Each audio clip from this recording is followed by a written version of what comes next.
वसुदेवसुतां देवां कंसचाणूरमर्दनं देवकी परमानन्दं कृष्णं वन्दे जगद्गुरुम्। समस्त गीता प्रेमियों, आपका सादर अभिनंदन। मैं आज आपको एक ऐसी स्टोरी सुनाने जा रहा हूं कि अगर आप उस स्टोरी को समझ गए तो आपको जिंदगी के प्रति जो जीने का नजरिया है ना, वो बदल जाएगा। आपकी पूरी की पूरी जिंदगी बदल जाएगी। इसलिए आप इस स्टोरी को, इस कहानी को बहुत ध्यान से सुनिए और समझने की कोशिश कीजिए कि इस कहानी का भावार्थ क्या है। महाभारत का युद्ध प्रारंभ होने से पहले अर्जुन और दुर्योधन दोनों भगवान श्री कृष्ण के पास जाते हैं युद्ध में सहायता मांगने के लिए। पहले दुर्योधन पहुंच जाता है। उस समय भगवान श्री कृष्ण सो रहे होते हैं। दुर्योधन क्या करता है कि भगवान श्री कृष्ण के सिरहाने की तरफ जाकर बैठ जाता है, यानी सिर की तरफ जाकर बैठ जाता है। उसके बाद में अर्जुन आता है और अर्जुन भगवान श्री कृष्ण के चरणों की तरफ बैठ जाता है। जब भगवान श्री कृष्ण उठते हैं तो उनकी नजर एकदम अर्जुन की तरफ जाती है। तो वो कहते हैं, अरे अर्जुन बोल, कैसे आना हुआ? तभी पीछे से दुर्योधन कहते हैं, सुनिए, पहले मैं आया हूं, पहले मुझसे पूछे। तो भगवान श्री कृष्ण मुड़ते हैं, अरे दुर्योधन, आप भी आए हुए हो, बोलो क्या चाहिए? तो पहले तो दोनों में यह बात होगी कि पहले किसको पूछे भगवान श्री कृष्ण। तो भगवान ने कहा, देखो मैंने अर्जुन को पहले देखा है तो मैं तो अर्जुन को ही पूछूंगा। और दुर्योधन क्या कह रहा है कि नहीं, पहले मैं आया तो पहले मेरे को पूछो। तो यहां पर समझने की बात क्या है कि जब भी हम किसी बड़े आदमी से मिलने जाते हैं तो हमें उसके चरणों में बैठना चाहिए। समर्पण का भाव क्या कहता है कि हमें अपना स्थान उनके चरणों में रखना चाहिए, सर की तरफ नहीं। तो दुर्योधन की यहां पर गलती थी कि वो सिरहाने की तरफ बैठा। फिर भी प्रभु श्री कृष्ण ने कहा, भगवान श्री कृष्ण ने कहा, अच्छा ठीक है, पहले बताओ तो सही कि आप किस काम के लिए आए हो। तो फिर उन दोनों ने बताया कि हम तो जो महाभारत का युद्ध प्रारंभ होने जा रहा है उस युद्ध में आपसे सहायता मांगने के लिए आए हैं। तो ठीक है, भगवान श्री कृष्ण कहते हैं कि देखो, एक तरफ तो हूं मैं निहत्था, मेरे पास में कोई शस्त्र नहीं है और मैं युद्ध में शस्त्र उठाऊंगा भी नहीं, बस मैं तो ऐसे ही खड़ा रहूंगा। और दूसरी तरफ मेरी सारी यादव सेना है, अब जिसको जो चाहिए वो ले लो। तो दुर्योधन की बुद्धि इतनी तीक्ष्ण नहीं थी। उसने क्या सोचा कि भगवान श्री कृष्ण तो निहत्थे हैं, खड़े रहेंगे, तो मेरा क्या फायदा होगा। तो उसने कहा, मुझे आप नहीं चाहिए, मुझे आपकी चतुरंगिणी सेना चाहिए। अर्जुन ने क्या कहा, मुझे आपकी चतुरंगिणी सेना नहीं चाहिए, मुझे तो आप चाहिए। इसे कहते हैं बुद्धिमानी, बुद्धिमता। तो दुर्योधन भी खुश हो गया, अरे मैं तो भगवान की सारी सेना मेरे साथ आएगी। और अर्जुन खुश हो गया, भगवान श्री कृष्ण मेरे पास आएंगे। अब इसका प्रभाव क्या पड़ा?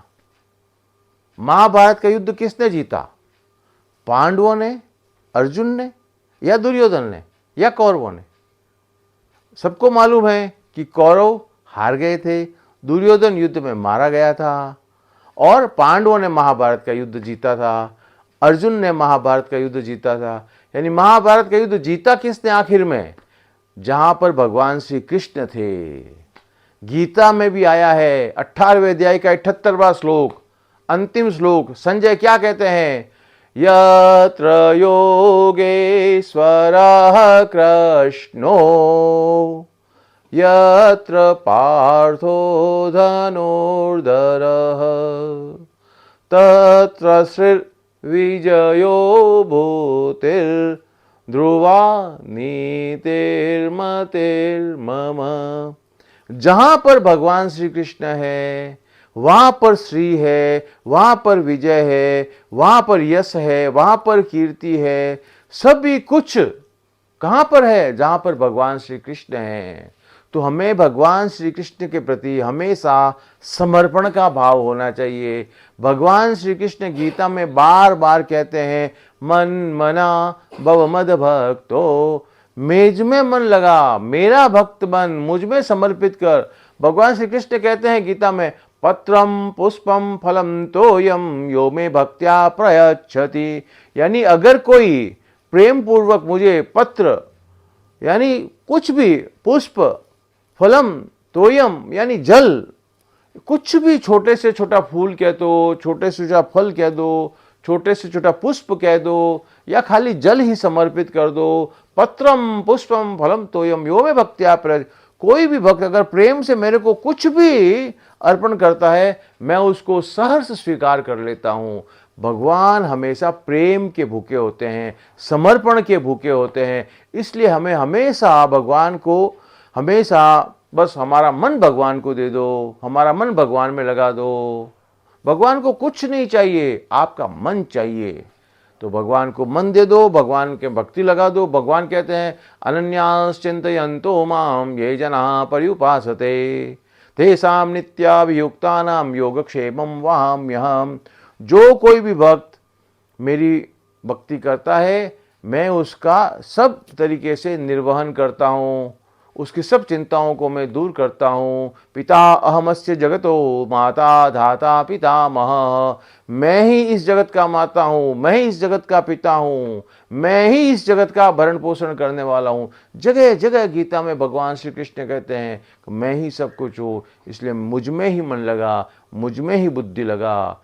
तो दोस्तों, सज्जनों, आप हमेशा भगवान के अंदर अपना मन लगाओ।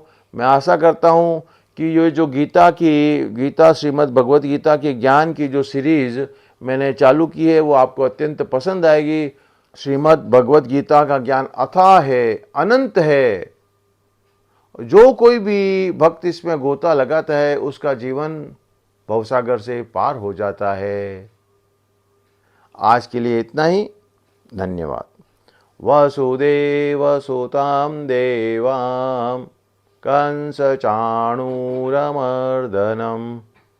देवकी परमानन्दं कृष्णं वन्दे जगद्गुरुं।